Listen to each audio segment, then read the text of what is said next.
Olá, galera, beleza? Sou o professor Gustavo Quinoploc, teu professor de Direito Administrativo aqui do curso do Silvio Sandy. E a gente preparou para vocês aqui esse curso reta final, né? Para o concurso aí de Rondônia, Cefim, de Rondônia. E aí, qual é a ideia?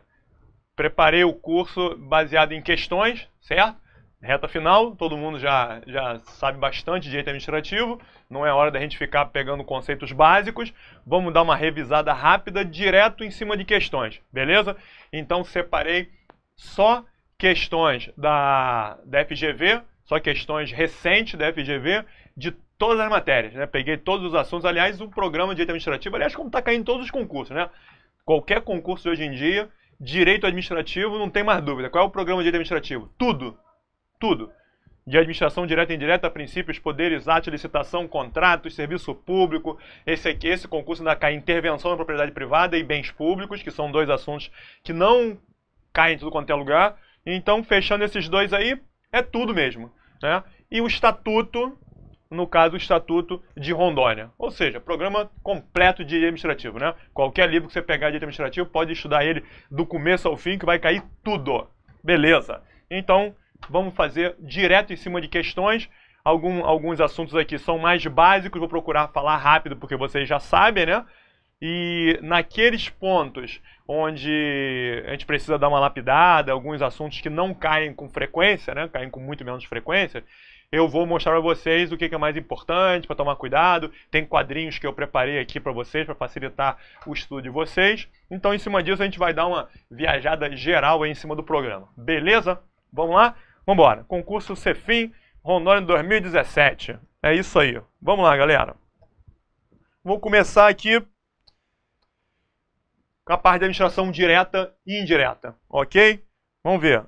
Questões aí que eu separei disso aqui. Todas as questões que estão aqui, né? Eu não botei aí no início banca, FGV, para não ter redundância. Todas as questões que estão aqui são da banca do concurso de vocês. Tá legal? Então, vamos lá. A doutrina administrativista aponta a existência de uma diferença entre função de governo e função administrativa.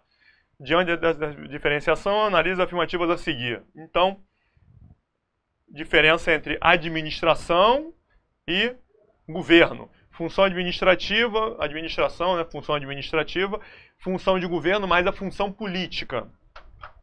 A partir daí, faz 3 afirmativas.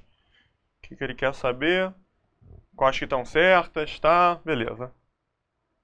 Vamos ver.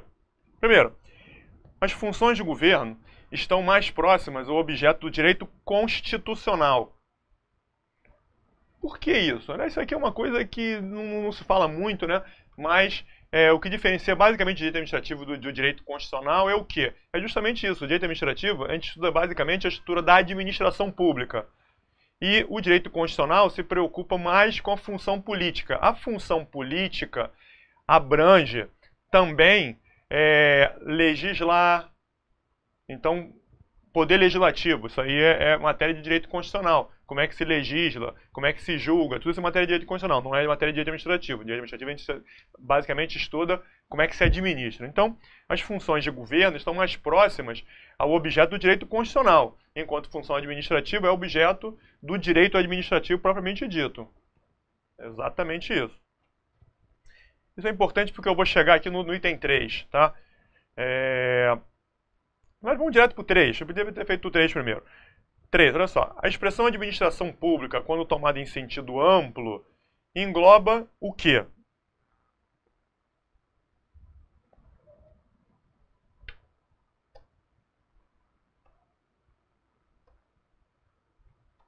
Vamos lá.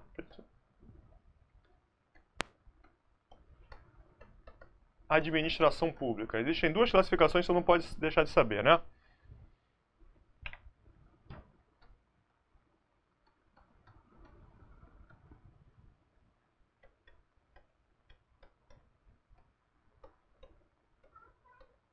Primeiro é isso aqui. Administração pública em sentido subjetivo, administração pública em sentido objetivo. Em sentido subjetivo, eu estou estudando o sujeito. O sujeito, pessoa. Então, em sentido subjetivo, a gente vai estudar as pessoas que fazem parte da administração. Aqui a gente vai se preocupar em estudar os órgãos e entidades que compõem a administração, direta e indireta, e os agentes públicos. Já em sentido objetivo, a administração pública em sentido objetivo, eu estou me preocupando com o objeto da administração, o objeto, a coisa, a matéria. Então, qual é a matéria, qual é a coisa? Administrar. Então, em sentido objetivo, eu estou me preocupando com as funções administrativas, certo? Então, quando a gente fala, a administração é muito eficiente. Qual é o sujeito da oração? Administração. Administração é verbo eficiente. Então, nesse sentido, estou falando de administração pública em sentido subjetivo. A administração sujeito, ela é que é eficiente. Mas ela é quem? Já que a administração é uma coisa abstrata, quem que é eficiente? São os órgãos e entidades e as pessoas que compõem a administração.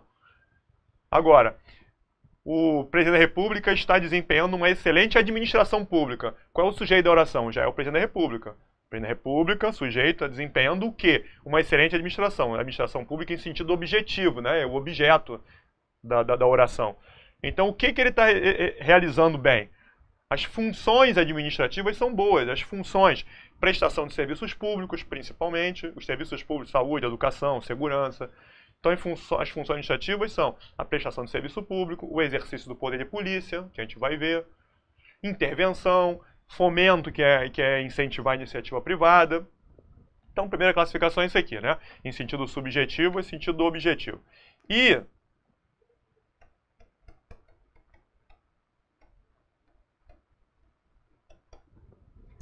a administração em sentido estrito, estrito sensu, e a administração em sentido amplo, lato sensu. Muito bem. A administração em sentido estrito, a gente está se preocupando apenas com as funções administrativas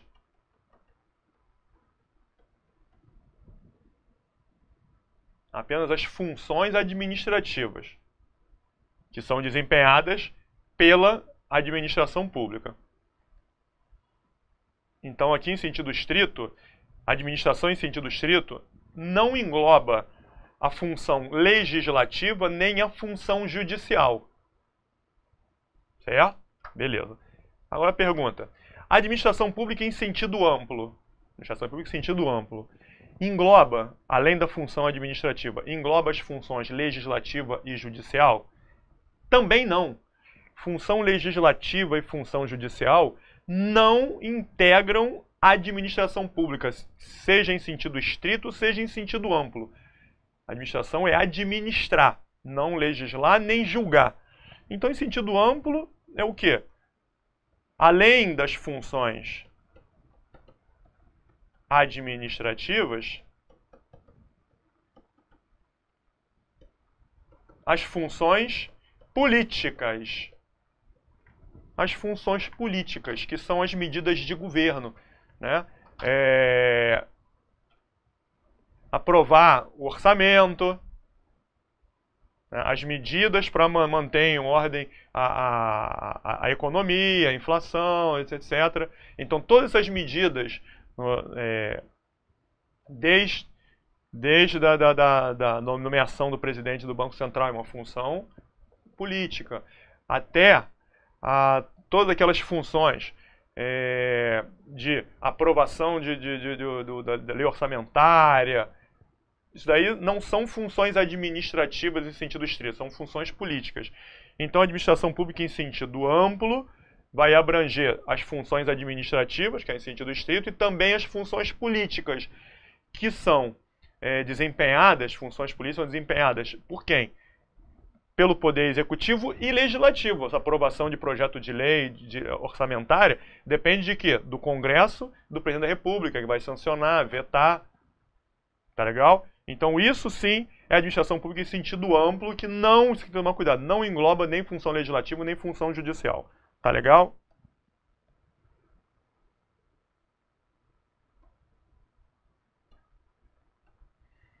Daí, olha lá, o 3.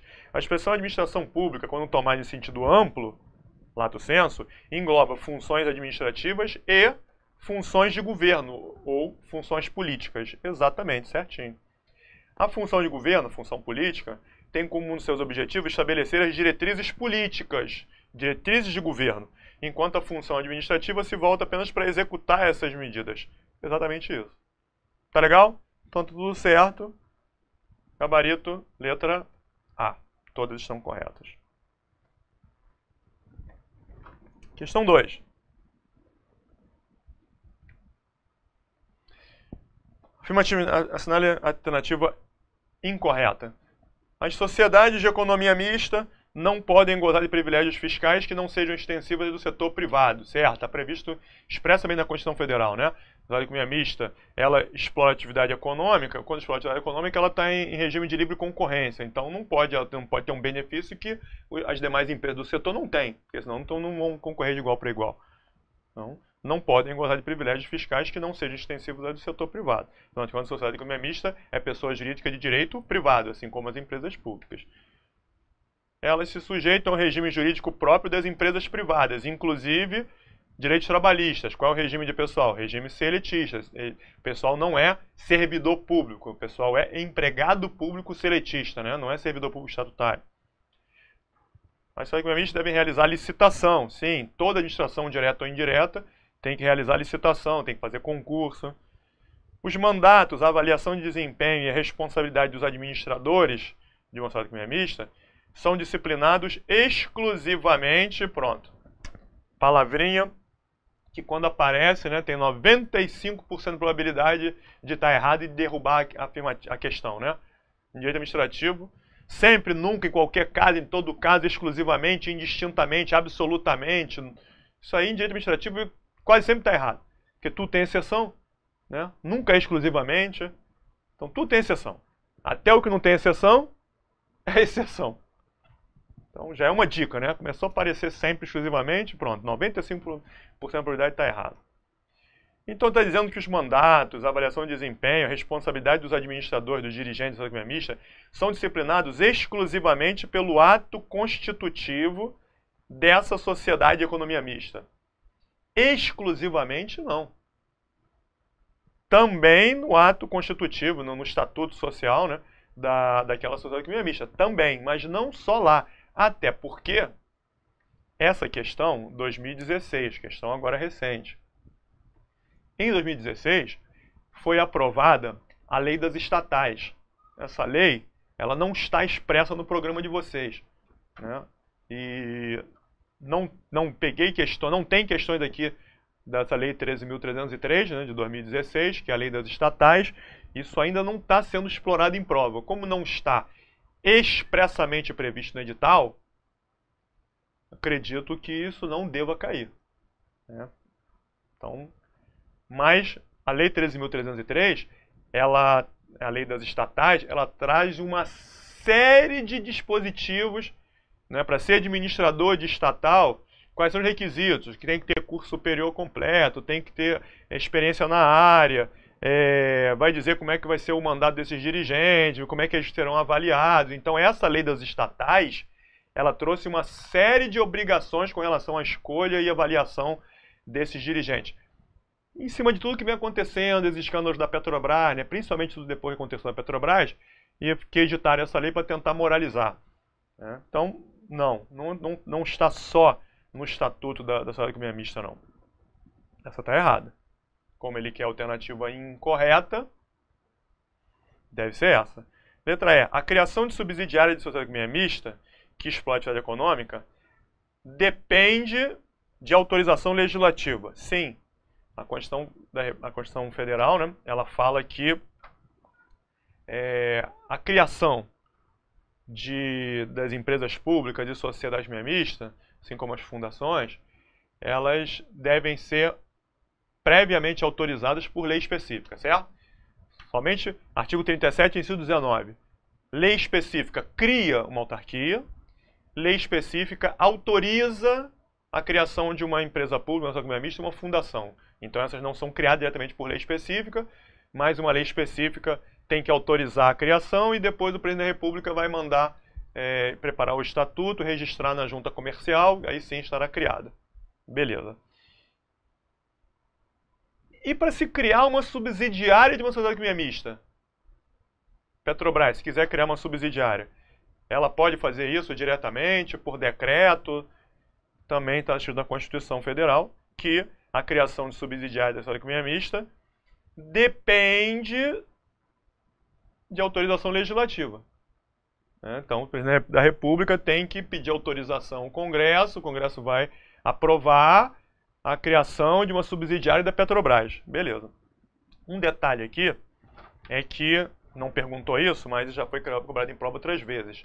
Decisão do Supremo Tribunal Federal já conhecida.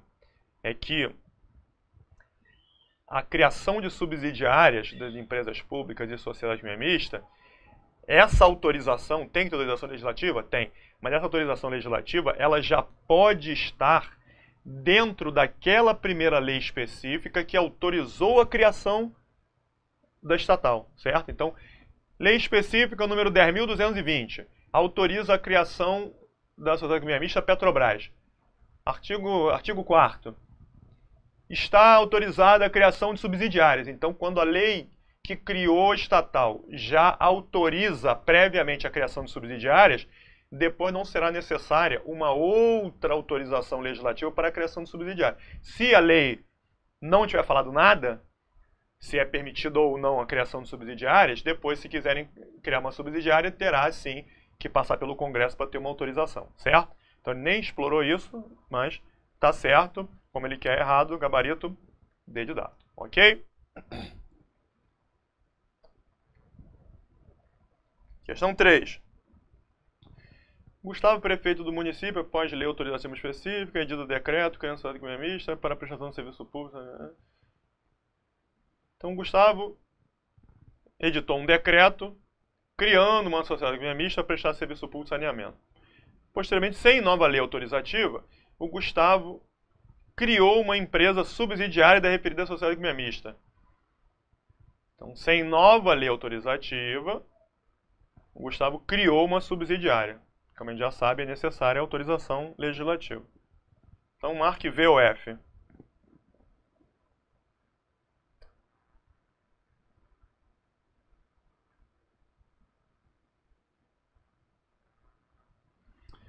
Após a criação da economia mista, somente nova lei específica pode autorizar a criação de subsidiária em respeito ao princípio da reserva legal.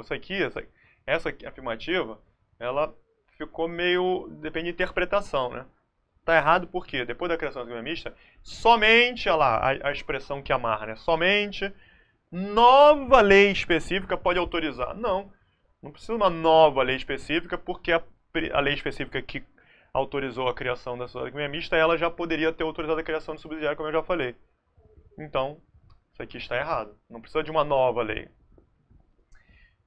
Os empregados contratados pela subsidiária são regidos pela CLT, certo? Todo mundo é seletista. Não estando sujeito às regras de vedação e acumulação de emprego. Isso aqui está errado. Acumulação é vedada a acumulação remunerada de cargos públicos, salvo as exceções constitucionais, né? Essa vedação é para toda administração direta e indireta, subsidiárias também. Então está errado. Por prestar serviço público e, portanto, estar sujeito aos princípios da especialidade e do controle com a administração direta, não é possível a criação de subsidiária. Não, é claro que é possível a criação de subsidiária. A gente já sabe que é possível. Então, tudo errado. B de bola. Ok? 4. Com base na definição do Brasil de empresa estatal que está prevista no Decreto-Lei 200, né, que criou a descentralização, que deu a previsão do que é uma autarquia, uma fundação, uma empresa pública, uma economia mista. Então, o que está certo com relação à empresa estatal? Bom, a empresa estatal é uma expressão ampla que engloba tanto as empresas públicas quanto as sociedades de economia mista, certo? Engloba as pessoas jurídicas de direito privado. Então aqui estão ambas. Caso uma empresa pública adquira 10% das ações preferenciais de uma empresa privada, tornando-se a maior acionista individual, essa empresa privada passa a ser uma sociedade economia mista. Não.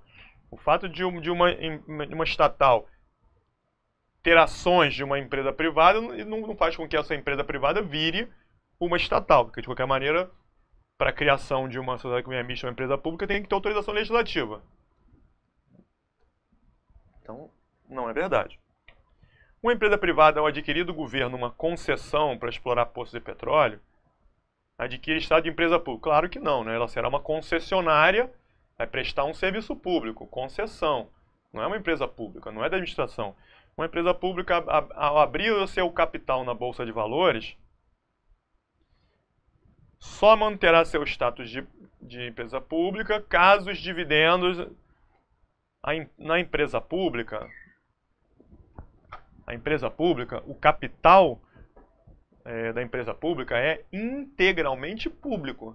Não pode ter particulares no capital social da empresa pública, certo? Ao contrário da sociedade economia mista. A sociedade economia mista tem capital público e privado, contanto que a maioria do capital votante, né, contanto que a maioria das ações com direito a voto sejam públicos, estando na mão da administração. Então, na empresa pública não pode ter ações na mão de particulares. Isso quer dizer que a empresa pública não pode ter o seu capital aberto na Bolsa de Valores. Então, se a empresa pública pode ser criada por qualquer forma admitida em direito. Então, a empresa pública pode ser uma limitada? Sim. Pode ser uma SA? Sim. Mas se for SA, então se for SA terá ações, certo? Certo, toda SA tem ação. Mas se a empresa pública for uma SA, terá que ser uma SA de capital fechado. A SA de capital fechado é aquela que não pode vender as ações na Bolsa de Valores. Porque se fizer isso, se pudesse fazer, ela seria uma SA de capital aberto. A empresa pública não pode ser. Então,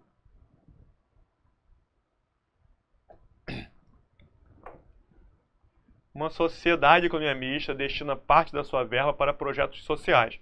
Logo, ela pode ser considerada uma empresa pública. Claro que não. A economia mista e a empresa pública são espécies diferentes. Então, só pode ser letra E. Uma sociedade de economia mista pode ter a maioria do seu capital na posse de investidores privados? Sim. Cuidado, hein? A maioria do capital social, pode estar na mão de particulares? Sim. Contanto que a maioria do capital votante,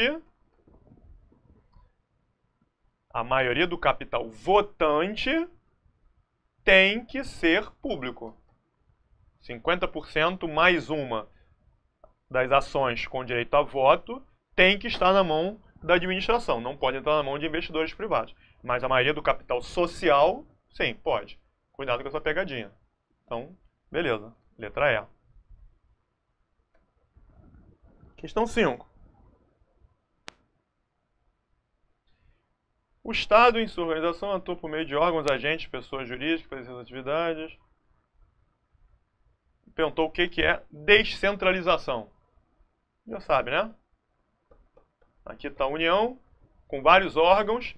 Então, a criação de órgãos. Presidência da República, Ministério da Fazenda, Secretaria da Receita Federal. Isso aí é desconcentração. Criação de órgãos dentro da pessoa jurídica, no caso a União.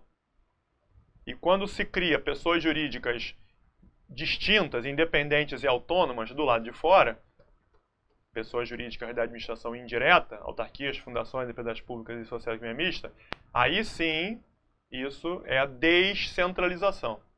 Tirar do centro da administração. Então aqui, isso aqui é a administração centralizada, que é a administração direta.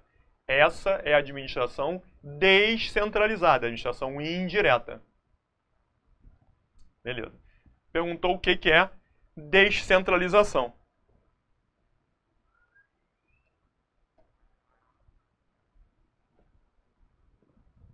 Gabarito. D de dado. O que é descentralização? É um fato, um fenômeno, que traduz a transferência da execução da atividade estatal para determinada pessoa, para uma outra pessoa. Determinada pessoa, outra que não seja a pessoa da união. Até aí tudo bem? Tudo bem. Integrante ou não da administração. Aí vem a dúvida. Gustavo? Lembram que existe descentralização por outorga e descentralização por delegação. A princípio, gente, por que eu fui direcionando... Gustavo, você acabou de falar sobre descentralização, você falou que é a criação de pessoas de administração indireta. Agora você está voltando atrás, mas é exatamente isso que você tem que falar. Porque, a princípio, uma questão que pergunta o que é descentralização, na maioria das vezes, descentralização, a gente vai estar se reportando a descentralização por outorga, que é a criação de entidades de administração indireta, necessariamente por lei. A criação de entidade de administração indireta depende de uma lei específica, que cria autarquia ou autoriza a criação das demais, mas sempre exige-se uma lei. E o que é descentralização por delegação? Só quando a questão for nesse meio é que você vai pensar isso. A princípio de descentralização você pensa só na pura outorga. Mas descentralização por delegação é a delegação de serviços públicos que a gente vai tratar lá na frente. Por exemplo, energia elétrica. Energia elétrica é serviço público de quem? Da União. Serviço público é da União. Mas a União é de competência da União. Mas a União não presta serviço de energia elétrica, telecomunicações. Ela permite que empresas privadas atuem no setor. Então, ocorre uma descentralização por delegação, porque delega-se a prestação do serviço público de fornecimento de energia elétrica, telecomunicações, a empresas privadas, por meio de ato administrativo ou por meio de contrato administrativo, como a gente vai ver lá na frente. Autorização, permissão e concessão, algumas por ato, outras por contrato. Lá a gente vai tratar disso com mais calma. Mas a descentralização por delegação não é feita por lei. É feita por ato ou contrato pela própria administração. Por isso que ele está dizendo que a descentralização traduz a transferência da atividade para uma outra pessoa que está fora da administração direta. Essa pessoa pode ser integrante da administração indireta, que é a descentralização por outorga, ou não, que é no caso da descentralização por delegação, quando se repassa para uma empresa privada. Exatamente isso que está escrito na letra D. Ok? Maravilha. Então, 6.